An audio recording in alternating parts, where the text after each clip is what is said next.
Tapeworms in dogs.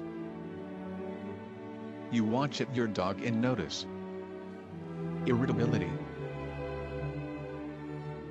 licking at the anal and perianal area. Skin is dry and flaky.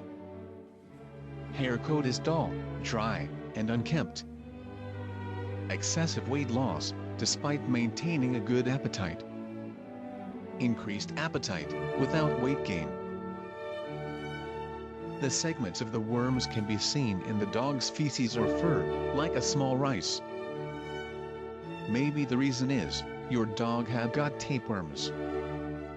How did my dog get tapeworms? Adult worms in small intestine.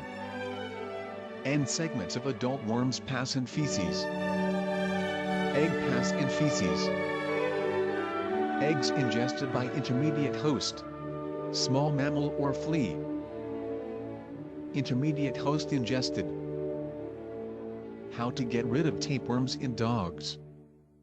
Tapeworm treatment for dogs is not difficult and rather effective. Read more at medsfordogs.com. Be healthy.